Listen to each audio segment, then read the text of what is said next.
TDP జాతీయ అధ్యక్షులు నారా చంద్రబాబు నాయుడు ముఖ్యమంత్రిగాను, జనసేన అధ్యక్షులు కొణిదెల పవన్ కళ్యాణ్ ఉప ముఖ్యమంత్రిగాను ప్రమాణ స్వీకారం చేస్తున్న సందర్భంగా రాష్ట్ర ప్రజలకు సుభిక్షమైన పాలన అందించాలని కూటమి నాయకులు ఆకాంక్షించారు. కాకినాడ నగరపాలక సంస్థ 48వ డివిజన్ డాక్టర్ బిఆర్ అంబేద్కర్ విగ్రహం వద్ద కూటమి నాయకులు, కార్యకర్తలు ఆధ్వర్యంలో పుష్పాంజలి కార్యక్రమం జరిగింది. ఈ సందర్భంగా జనసేన నాయకుడు ముమ్మిడి శ్రీనివాస్, 48వ డివిజన్ ఇన్ఛార్జ్ కోనాల కృష్ణ, 47వ డివిజన్ ఇన్ఛార్జ్ ముగ్గళ్ల బాబురావు, మేడిది శ్రీనాథ్ ఆధ్వర్యంలో కూటమి నాయకులు డాక్టర్ అంబేద్కర్ కు పూలమాలలు వేసి పుష్పాంజలిని ఘటించారు.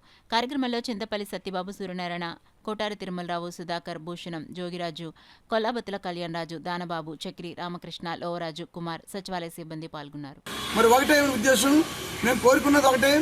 ఆ రోజు ఈ దుర్మార్గ ప్రభుత్వం ప్రజలందరినీ హింసపెట్టి, నానా ఇబ్బందులు పెట్టి, రాజ్యాంగాన్ని పక్కదో పట్టించినందుకు ఈ ప్రభుత్వానికి గత ప్రభుత్వానికి గతిపట్టిందని చెప్పి సందర్భంగా తెలియజేసుకుంటున్నాం.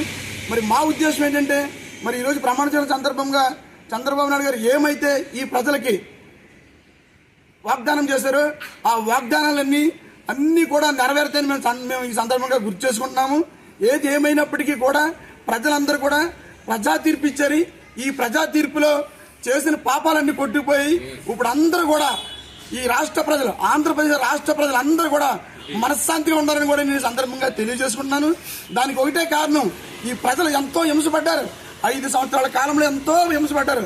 ఆ హింసకి ఈ దుర్మార్గ ప్రభుత్వం కొట్టుకునేందుకు ప్రజలందరూ కూడా సంతోషపడుతున్నారని సందర్భంగా తెలియజేసుకుంటూ 48వ వార్డు ప్రజల తరఫున మా గౌరవనీయులైన శ్రీ కాకినాడ రూరల్ ఎమ్మెల్యే పంత నానాజీ గారికి హృదయపూర్వకమైన ధన్యవాదాలు తెలియజేసుకుంటూ అందరికీ కూడా రూరల్ ప్రజలందరికీ కూడా ధన్యవాదాలు తెలియజేసుకుంటూ సెలవు ఉన్నాం.